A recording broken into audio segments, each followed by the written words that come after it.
Lebih sebetulnya kalau saya lihat kepentingan Hasto untuk menguatkan kredibilitasnya, memanfaatkan kekecewaan ibunda ini bahwa Jokowi efek ternyata kan nggak ada di PDIP, dipindahin gitu loh Hmm. ke Kim dan memenangkan pilpres dan segala termasuk sampai ke pilkada kan Hmm. sebetulnya. Hmm. Nah, ada faktor ini dalam psikis Ibu Mega yang terus saja disuplai gitu loh pembenarannya oleh Sekjen bahwa ini gara-gara Pak Jokowi, makanya itu Pak Jokowi diserang terus gitu loh sebagai sebab hancurnya PDIP. Sebetulnya kan itu. Ya sekali lagi ini lebih dalam agenda kepentingan, agenda pribadi Sekjen untuk mencapai posisi ketum sementara yang. Oke, kembali lagi bersama saya di Villa, dan kali ini saya ada informasi yang sangat menarik sekali untuk kita ulas bersama atau untuk kita bahas bersama pemirsa. Di mana seorang intelligence itu mengungkap hubungan Jokowi dan PDIP. Seperti yang kita lihat bersama lah ya, PDIP akhir-akhir ini kan selalu menyerang Pak Jokowi pemirsa. Tapi yang bikin janggal dari peristiwa PDIP dan Jokowi dari seorang intelligence ini, kenapa yang menyerang Jokowi orangnya itu-itu saja? Ya kan? Bahkan keluarga Megawati sendiri itu kan tidak separah orang ini. Katakanlah Hasto, tidak separah Hasto pemirsa. Dan bahkan nyaris bisa dikatakan sudah memaafkan Jokowi atas kontestasi Pilpres kemarin. Ya seperti Mbak Puan ya dan lain-lain itu kan sudah biasa dengan Pak Jokowi. Nah, yang bikin janggal kenapa Hasto? Nah, ini Hasto pemirsa, kok belum selesai-selesai menyerang Pak Jokowi? Bahkan yang kalah saja dalam pertarungan Pilpres 2024 yang lalu seperti Pak Ganjar itu kan sudah tidak tidak separah Hasto dalam menyerang Pak Jokowi. Bahkan Ganjar itu bisa dikatakan biasa-biasa saja. Kalau bisa dikatakan seperti halnya cuma hanya beda pandangan saja soal ketatanegaraan dengan Pak Jokowi, bukan yang lain. Bukan malah menyerang personal Ganjar, tidak. Atau memfitnah seperti Hasto, tidak. Nah, pertanyaan sekarang ini, ada apa dengan Hasto? Bahkan Anies Baswedan yang selalu dikritik keras oleh Hasto pada tahun lalu waktu masih menjabat sebagai gubernur DKI, sekarang itu dijadikan teman untuk menyerang Jokowi, pemirsa. Ini kan bikin curiga loh. Ya, kalau saya menyimpulkan dari pembahasan atau perbincangan seorang intelijen tersebut, pemirsa, ini untuk PDIP ya, keluarga Megawati itu hati-hati. Ya, hati-hati. Kenapa hati-hati? Karena orang yang paling berpengaruh dan yang masih berpengaruh di kubu PDIP itu kan Pak Jokowi pemirsa, dan sedangkan umur dari Megawati itu kan sudah tua. Ya kan? Dan sedangkan rumor yang beredar untuk yang menggantikan Megawati sebagai ketum dari PDIP itu kan anak biologis Soekarno atau anaknya Megawati, yaitu ada Mas Nanan dan juga ada Mbak Puan. Nah, di mana ini ya, kalau tidak di backup, di backingi oleh Pak Jokowi, ini berpotensi ya, berpotensi apa? Berpotensi lengser juga, berpotensi tidak akan berkuasa. Nah, tantangan ini yang kelihatannya belum siap dilaksanakan oleh dua ahli waris ini yang bersaudara tiri ini. Dan itulah yang membuka peluang sebetulnya untuk jalan ketiga yang dilihat oleh Sekjen ini. Iya, yang selama ini memang membayangi kubu anak sulung yang satunya lagi Prananda. Banyak yang tidak sadar bahwa di balik membayangi ini sebetulnya dia adalah kubu tersendiri yang sangat dipercaya oleh ketum. Sebelum keluarnya sprindik maksudnya, Hasto merasa ada peluang dengan istilah Mas Jo kan jadi sekondannya Bu Mega ya kan Hasto ini. Hasto merasa ada peluang untuk dia bisa menghapus mantranya Bu Mega bahwa ketum itu harus keturunan Bung Karno. Nah, apa Hasto merasa dari kedekatan yang sangat dekat dengan Bu Ketum, Hasto ngerasa saya bisa kok ada peluang kayaknya untuk ditunjuk sebagai pelanjut kepemimpinan di PDIP. Sehingga muncul tiga faksi ya. Faksi Puan, Prananda, dan faksi Hasto sendiri ternyata kan begitu. Selama ini kan Dan masalah semuanya link ke Ibu Mega. linknya ke Bu Mega. Nah, apa seperti itu Mas Jo? Bahwa Hasto memang merasa ada peluang untuk diserahkan tongkat kepemimpinan oleh Bu Mega sebelum keluarnya sprindik. Sangat jelas peluangnya. Pertama, fakta Pertama, fakta 10 tahun sebagai sekjen itu nggak ada presidennya. Hmm. Pertama itu, artinya ini menunjukkan bahwa Megawati sangat nyaman dengan skondan politik ini, pengganti Pak TK. Yang kedua, kita tahu Pak Hasto ini juga kan ambil gelar doktor sampai 2 terkait dengan Soekarnoisme, ya. Yang pertama di Unhan itu kan tentang geopolitik Soekarno. Yang kedua tentang partai, yang ideologi partai ya Soekarnoisme juga, tapi dari sisi partainya gitu, yang di UI. Ya, ini untuk menambah kredibilitas apa yang saya sebut Hasto menempatkan dirinya menjadi kuasi anak biologis. Dan kuasi itu kan, ini istilah bahasa Inggris quasi gitu ya, artinya seemingly, apparently, but not really gitu loh, atau being partly, almost gitu loh. Jadi dia memang anak biologis, tapi dia kuasi, memposisikan dirinya menjadi kuasi anak biologis. Peluangnya ada di mana? Di jalan tengah itu, skenario jalan tengah yang sebetulnya diwacanakan oleh Pak Guntur Soekarno di bulan September tahun 2023 agar Jokowi yang mengambil alih posisi ketua umum PDIP. Nah, sementara Pak Jokowi dan Pak Hasto ini kan jelas-jelas anak ideologis, bukan anak biologis. Ya. Tapi Hasto ini cerdas. Dengan positioning dia sebagai skondan dan meningkatkan kredibilitas yang sangat Soekarnois melalui 2 gelar doktoralnya, plus rencana melembagakan akademi Soekarnoisme di sini, di Jogja. Ini lagi jalan nih. Ahok itu akan menjadi salah satu yang diperbantukan ke sini. Ini lagi jalan. Jadi Anda lihat semacam akademi ya? Akademi. Saya nggak tahu bentuknya apakah universitas atau apa, tapi ini extension dari sekolah partai, jadi di atasnya lagi.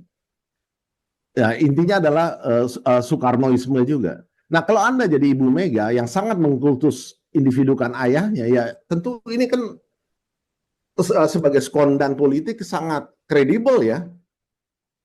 Ini orang sangat bisa dipercaya gitu loh. Mana udah 10 tahun kan. Nah, itu sebabnya saya mengatakan kuasi anak biologis ini dulu, positioning ini dulu yang dicapai oleh Hasto untuk merebut, itu pun istilahnya adalah ketum sementara dalam transisi untuk mempersiapkan agar 2 anak biologis ini manakala siap ya. Tapi kan kalau sudah jadi ketum, kata sementaranya kan menjadi soal lain kapan. Diinterpretasikan kapan sementaranya berapa lama kan jadi soal lain ya. Nah, jadi berbeda antara jalan tengah posisi ketum yang dilihat oleh sekjen ini dan yang dilihat oleh Pak Guntur, di mana Jokowi yang seharusnya di situ, itu 2 hal yang berbeda. Kalau yang Pak Jokowi itu lebih tepat rekonsiliasi sebetulnya. Iya. Nah, yang kemudian pasca sprindik berantakan semua. Karena bagi koalisi, bagi pemerintah, memang manuver ini harus dihentikan. Dari posisi sekjen aja sudah seperti itu gitu loh. Indonesia nggak bisa, ya sulit kita membangun dengan berbagai macam post-truth dan jaringan Hasto ini yang sangat meresahkan dan mengganggu. Itu intinya, dan memang harus dihentikan. Sehingga kalau dihentikan dengan kasus hukum yang juga sangat jelas, bukan politisasi hukum loh. Karena ada pasalnya kan. Betul. Ada kasusnya, ada saksinya kok. Ini harus dihentikan memang. Jadi setelah sekjen Hasto ini dihentikan, ya silakan PDIP berproses internal nih menuju kongresnya.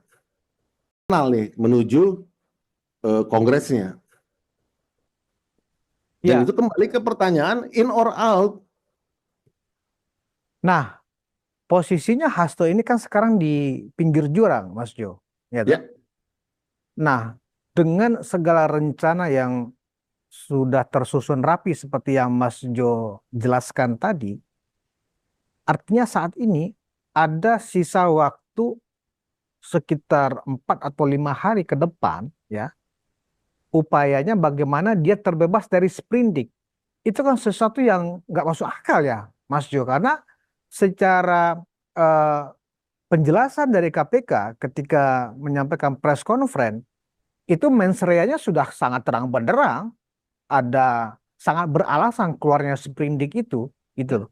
Nah, upaya yang dilakukan Hasto ini apakah sebuah perbuatan yang sia-sia aja atau sebenarnya ada kekuatan lain yang mungkin masih bisa diharapkan untuk bisa apa mengeliminir kembali sprindik itu atau menarik kembali sprindik yang selama ini juga belum pernah terjadi di KPK. Gimana Mas Jo?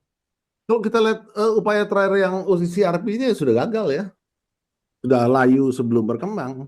Itu kan sangat kentara bahwa melalui upaya post truth di OCCRP itu kan ingin menggeser opini di publik di dunia maya ke jalanan. Jadi persis seperti yang terjadi dengan Indonesia Darurat Biru. Itu kan pada saat itu kan malam genting itu di DPR, mereka besoknya udah mau paripurna ketok palu kan. Ya. Akhirnya kan direm.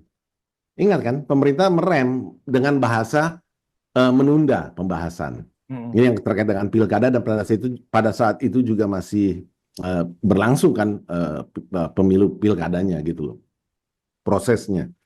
Nah, saya kira kalau kemarin berhasil dipindahkan ke jalanan, ya itu dipakai untuk sebetulnya negosiasi, merem proses ini, tapi sudah gagal kan. Jadi memang Sekjen ini sekarang, Pak Hasto ini ada di posisi yang di ujung tanduk ya. Di ujung tanduk ya. Kalau Ya. istilah saya tadi di pinggir jurang, Mas Pinggir Jo. jurang. Iya, iya, iya. Nah, kaitannya apa ya Mas Jo di antara upaya-upaya ternyata memang Hasto punya semacam apa usaha atau rencana besar ya kan, dia punya peluang untuk bisa menggantikan Bu Mega, even itu sebagai ketua umum sementara gitu ya. Apa relevansinya dengan Hasto terus melakukan semacam apa menyampaikan DFK kepada Pak Jokowi dan keluarga? Apa relevansinya dengan rencana Hasto yang tadi Mas Jo sampaikan? Sangat relevan. Kalau Anda perhatikan, sejak Pilpres hasil-hasil itu keluar terutama, entah quick count, entah real count, itu kan narasi DFK itu kan digaungkan terus dari kubu Pak Sekjen ini. Arahnya memang kalau rencana Sekjen ini ingin berhasil menjadi ketum sementara, PDIP memang harus ada di posisi oposisi. Oleh karena itulah perlu wacana-wacana yang terus menyerang, karena memang ingin out gitu, opsinya out kalau dari sudut kepentingan Sekjen Hasto ini. Maka sangat relevan kalau selama ini yang terus saja kan menyerang Pak Jokowi lah, Pak Prabowo, pemerintah lah, apapun lah gitu. Memang itu yang harus dibangun, opini itu yang harus dibangun karena tujuannya menjadi oposisi. Hanya dengan menjadi oposisi maka transisi ketum sementara ini bisa mulus sesuai dengan yang ada dalam kacamata kepentingan Sekjen ini. Dan itu sekaligus menegasikan, Anda lihat, bahwa Pak Jokowi jangan masuk-masuk lagi di PDIP. Karena sebagian dari silent majority, ya sebenarnya indikasinya mulai keluar kan, di daerah-daerah itu kan mulai beberapa kader itu kan mulai bersuara ya. Bahwa memang skenario yang dilontarkan oleh Pak Guntur itu sebetulnya, as we look back today gitu ya, itu yang terbaik untuk PDIP. Kalau itu saja waktu itu diterima, kan PDIP hari ini punya wapres, kadernya jadi wapres. Terus PDIP juga hari ini nggak usah ketar-ketir Puan Maharani. Sekarang kan posisi Puan itu kan semacam benefits of the doubts yang diberikan oleh koalisi sebagai ketua DPR. Tapi kan at the same time kita sudah tahu bahwa rencana revisi UU MD 3-nya sudah masuk prolegnas tahun ini 2025 ini. Ya. Itu kan artinya at any time Puan bisa ditendang. 2025 ini. Ya. Itu kan artinya at any time Puan bisa ditendang. Kan itu kan logika demokrasi yang sebetulnya 50-50, artinya tergantung cara pandang. setengah gelas kosong atau setengah gelas penuh. Jadi ada yang meyakini bahwa yang harus jadi ketua DPR yang menang dong. Ya, tapi kan Anda menang paling 19%. Itu artinya kalau 100 dikurangi 19 kan 81% rakyat, suara rakyat tidak direpresentasikan oleh Anda. Benar juga kan? Jadi tinggal lihat setengah kosong setengah penuh.